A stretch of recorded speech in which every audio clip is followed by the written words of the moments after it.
Mindfulness in Plain English, de Bhante Nepola Gunaratana est l'un des livres les plus influents sur la méditation et la pleine conscience. Publié en 1991, il sert de guide complet pour comprendre et pratiquer le Vipassana, ou méditation de l'insight, d'une manière accessible aux débutants tout en offrant de la profondeur pour les pratiquants plus expérimentés. Bhante Gunaratana, souvent appelé Bhante, aborde la pleine conscience avec clarté, patience et un style direct. Le livre ne traite pas seulement de la théorie de la pleine conscience, mais fournit également des conseils pratiques sur la manière d'intégrer la pleine conscience dans la vie quotidienne. Chapitre 1. La méditation. Pourquoi s'embêter? Le livre commence par aborder une question courante. Pourquoi méditer? Bhante explique que la méditation ne consiste pas seulement à se détendre ou à soulager le stress, bien que ce soit souvent des bénéfices. Le but principal de la méditation, en particulier la méditation Vipassana, est de développer une compréhension profonde de la nature de la réalité. Il élabore sur les malentendus courants au sujet de la méditation, comme l'idée qu'elle serait une forme d'évasion. Au contraire, il insiste sur le fait que la méditation consiste à affronter la réalité telle qu'elle est, avec clarté et compréhension. La méditation aide les pratiquants à cultiver la pleine conscience, ce qui conduit à la sagesse et à la compassion. Ces qualités sont essentielles pour vivre une vie épanouie et paisible. Chapitre 2. Ce que la méditation n'est pas. Ce chapitre clarifie les malentendus communs concernant la méditation. Bhante démystifie l'idée selon laquelle la méditation serait une pratique mystérieuse ou ésotérique nécessitant des connaissances ou des capacités spéciales. Il insiste sur le fait que la méditation est pratique, simple et accessible à quiconque s'engage avec assiduité et constance. Il aborde également le malentendu selon lequel la méditation serait une activité passive. Au contraire, la méditation nécessite des efforts, de la discipline et un engagement actif avec l'esprit. La méditation ne consiste pas à arrêter les pensées mais à les observer sans attachement ni jugement. Chapitre 3. Ce qu'est la méditation. Ici, Bhante introduit le lecteur à ce qu'est réellement la méditation, une méthode systématique pour entraîner l'esprit. Il explique que la méditation est la pratique de cultiver la pleine conscience, c'est-à-dire la capacité à prêter attention au moment présent avec ouverture, curiosité et sans jugement. La méditation de pleine conscience, en particulier la Vipassana, consiste à observer les pensées, les sentiments et les sensations à mesure qu'ils apparaissent, sans se laisser entraîner par eux. Le but est de voir les choses telles qu'elles sont réellement, conduisant à une compréhension plus profonde de la nature de l'esprit et de la réalité. Chapitre 4. Attitude. L'attitude avec laquelle on aborde la méditation est cruciale. Bhante souligne l'importance de cultiver le bon état d'esprit pour la méditation. Cela inclut des qualités telles que la patience, la persévérance, l'humilité et l'ouverture à l'apprentissage. Il met en garde contre l'approche de la méditation avec des attentes ou un désir de résultats rapides. Au lieu de cela, la méditation doit être abordée avec une attitude d'acceptation et de curiosité, permettant au processus de se dérouler naturellement. Chapitre 5. La pratique. Dans ce chapitre, Bhante fournit un guide étape par étape pour la pratique de la méditation de pleine conscience. Il commence par des instructions sur la manière de trouver un lieu approprié pour méditer, un endroit calme, où vous ne serez pas dérangé. Il discute de l'importance de la posture, expliquant que le corps doit être stable et confortable, mais aussi alerte. Il conseille de s'asseoir avec le dos droit, les mains reposant sur les genoux, et les yeux soit fermés soit légèrement focalisés. Le cœur de la pratique est la respiration consciente. Bhante instruit les pratiquants à se concentrer sur la respiration à mesure qu'elle entre et sort des narines. La respiration sert d'ancrage au moment présent. Lorsque l'esprit vagabonde, ce qui est inévitable, il faut doucement le ramener à la respiration sans frustration ni jugement. Chapitre 6. Que faire de votre esprit? Ce chapitre aborde l'aspect mental de la méditation. Bhante explique que l'esprit est souvent agité, sautant d'une pensée à l'autre. Le but de la méditation n'est pas de supprimer ses pensées mais de les observer avec détachement. Il introduit le concept de la pleine conscience, qui consiste à prêter une attention particulière à ce qui se passe dans le moment présent sans y réagir. Cette pratique aide à développer la concentration, samadhi, et l'insight, vipassana. Bhante parle également de l'importance de reconnaître et de nommer les états mentaux, tels que la colère, le désir ou l'anxiété, sans s'y impliquer. Ce détachement permet de voir ces états pour ce qu'ils sont, temporaires et non intrinsèquement liés au soi. Chapitre 7. Structurez votre méditation. Une pratique de la méditation réussie nécessite structure et régularité. Bandje conseille de réserver un moment régulier chaque jour pour méditer, même si ce n'est que pour quelques minutes. La clé est la régularité, car cela construit la discipline et intègre la pratique dans la vie quotidienne. Il suggère de commencer par de courtes sessions, en augmentant progressivement la durée à mesure que l'on devient plus à l'aise avec la pratique. Bandje souligne également l'importance de développer une routine, comme commencer chaque session par un bref moment de réflexion ou de mise en intention. Chapitre 8. Exercices préparatoires. Avant de plonger dans la méditation profonde, Bandje recommande une série d'exercices préparatoires pour préparer l'esprit et le corps. Ceci inclut le balayage corporel, où vous passez mentalement en revue votre corps de la tête aux pieds, en remarquant les zones de tension et en les relâchant. Il introduit également la pratique de la méditation de bienveillance, méta, où vous cultivez des sentiments de compassion et de bienveillance envers vous-même et les autres. Cette pratique aide à adoucir l'esprit et à créer un environnement mental positif pour la méditation de pleine conscience. Chapitre 9. Gérer les problèmes. Inévitablement, des défis se présenteront lors de la méditation. Bandje aborde les problèmes courants tels que l'agitation, la somnolence et les distractions. Il fournit des conseils pratiques sur la manière de faire face à ces obstacles, en soulignant l'importance de la patience et de la persévérance. Il encourage les pratiquants à ne pas se décourager face aux difficultés, car elles font partie du processus. Au lieu de cela, il suggère d'utiliser ces défis comme des occasions d'approfondir sa pratique et sa compréhension. Chapitre 10. Gérer les distractions. Les distractions sont un problème courant en méditation. Bandje explique que l'esprit est naturellement agité, et il est normal que des pensées, des sons et des sensations détournent l'attention de la respiration. Il conseille aux pratiquants de reconnaître les distractions sans jugement et de ramener doucement leur attention à la respiration. Avec le temps, et avec la pratique, l'esprit devient moins réactif aux distractions et plus stable dans sa concentration. Chapitre 11. Gérer les distractions. Dans ce chapitre, Bandje poursuit la discussion sur les distractions, en abordant plus en détail la manière de gérer les distractions plus persistantes ou plus difficiles, telles que les perturbations émotionnelles ou l'inconfort physique. Il souligne l'importance de la pleine conscience pour observer ces distractions sans s'y laisser entraîner. En développant une conscience non réactive, les pratiquants peuvent apprendre à rester calmes et concentrés même face à des distractions difficiles. Chapitre 12. La pleine conscience, Sati. La pleine conscience, ou Sati, est la pierre angulaire de la méditation Vipassana. Bandje explique que la pleine conscience est la pratique consistant à être pleinement conscient du moment présent, sans se laisser emporter par les jugements ou les réactions. Il parle de l'importance de cultiver la pleine conscience dans tous les aspects de la vie, et pas seulement pendant les sessions formelles de méditation. En étant attentif dans les activités quotidiennes, telles que manger, marcher ou parler, on peut développer une plus grande conscience et une meilleure compréhension de la nature de l'esprit et de la réalité. Chapitre 13. Pleine conscience versus concentration. Bandje clarifie la différence entre la pleine conscience et la concentration. Bien que les deux soient des aspects importants de la méditation, ils servent des objectifs différents. La concentration, samadhi, est la capacité de focaliser l'esprit sur un objet unique, tel que la respiration, pendant une période prolongée. Elle développe la stabilité mentale et le calme.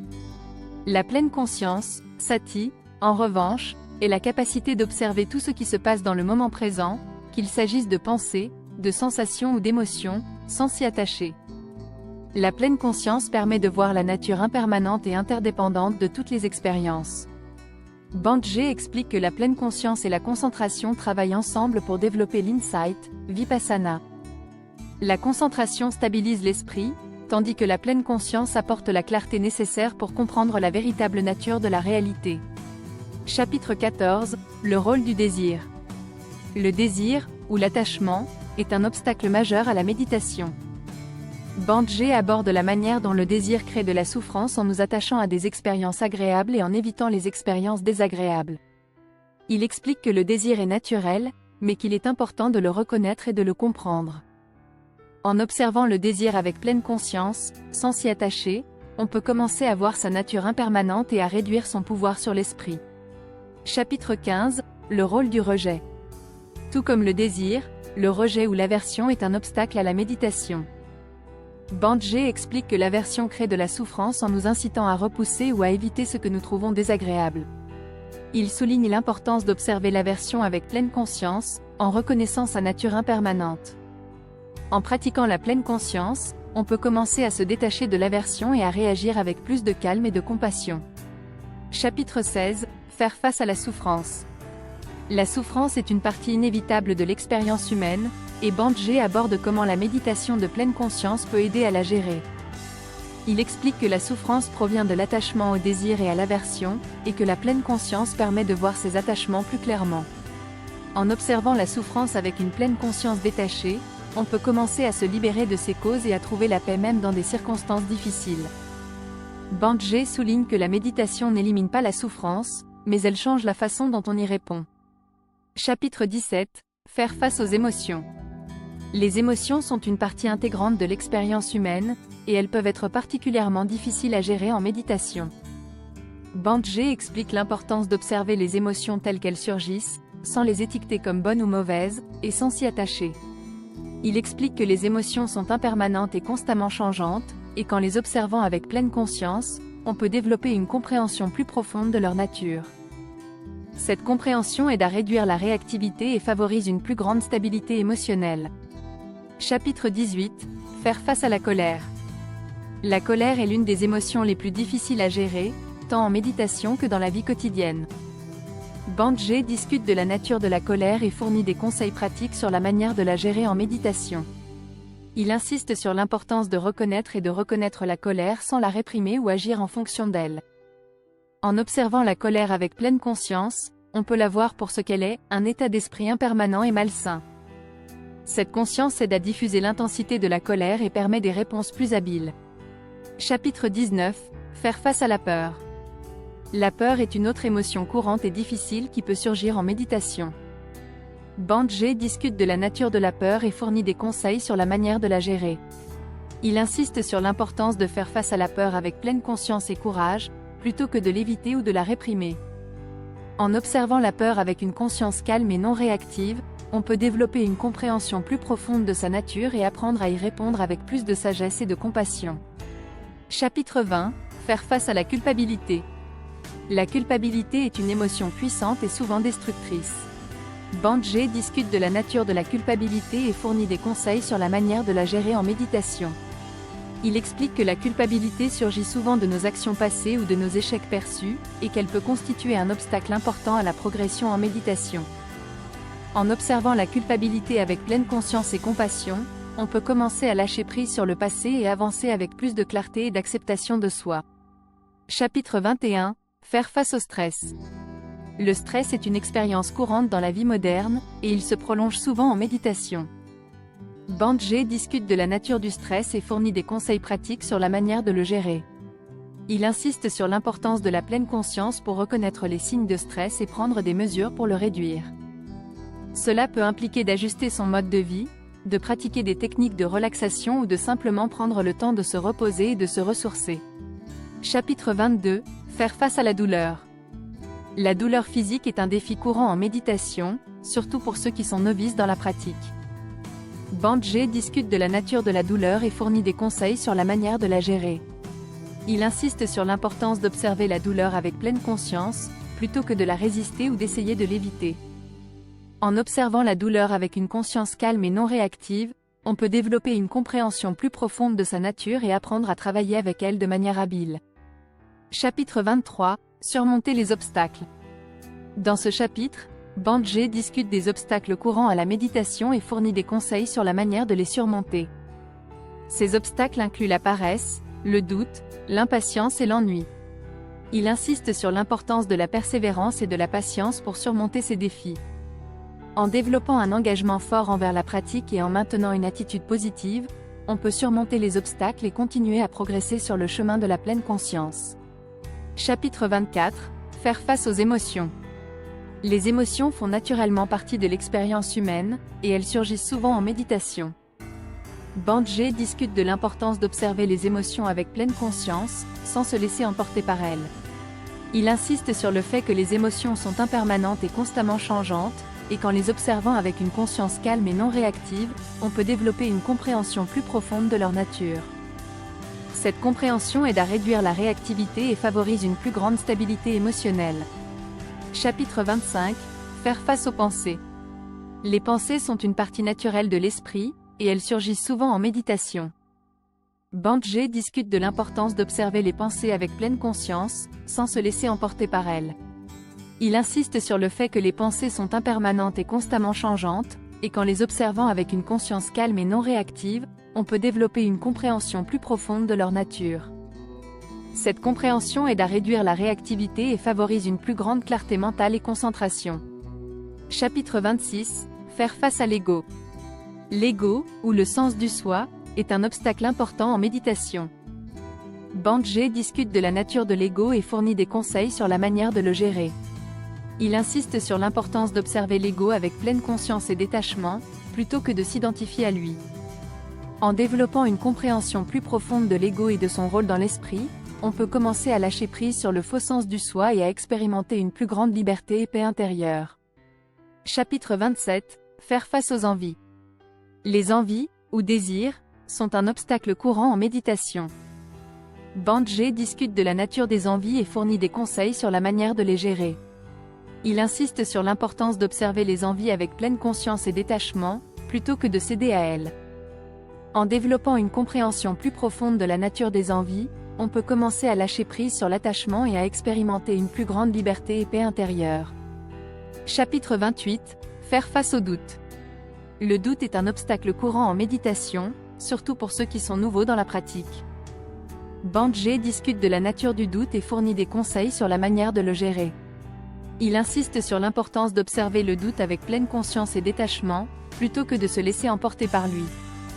En développant une compréhension plus profonde de la nature du doute, on peut commencer à le laisser partir et à continuer à progresser sur le chemin de la pleine conscience. Chapitre 29. Faire face à l'orgueil. L'orgueil, ou le sentiment de supériorité, est un obstacle important en méditation. Banje discute de la nature de l'orgueil et fournit des conseils sur la manière de le gérer. Il insiste sur l'importance d'observer l'orgueil avec pleine conscience et détachement, plutôt que de s'identifier à lui. En développant une compréhension plus profonde de la nature de l'orgueil, on peut commencer à le laisser partir et à expérimenter une plus grande humilité et compassion. Chapitre 30. Faire face à la peur. La peur est un obstacle important en méditation, et elle peut se manifester de diverses manières. Banje discute de la nature de la peur et fournit des conseils sur la manière de la gérer. Il insiste sur l'importance d'observer la peur avec pleine conscience et courage, plutôt que de l'éviter ou de la réprimer. En développant une compréhension plus profonde de la nature de la peur, on peut commencer à la laisser partir et à expérimenter une plus grande paix intérieure et courage. Conclusion. Mindfulness in Plain English est un guide complet et accessible pour la méditation de pleine conscience. Bhante Nepola Gunaratana explique avec clarté et compassion les principes fondamentaux de la méditation vipassana, en fournissant des conseils pratiques pour surmonter les obstacles et intégrer la pleine conscience dans la vie quotidienne. Ce livre est une ressource précieuse pour quiconque cherche à approfondir sa pratique de la méditation et à développer une compréhension plus profonde de la nature de l'esprit et de la réalité.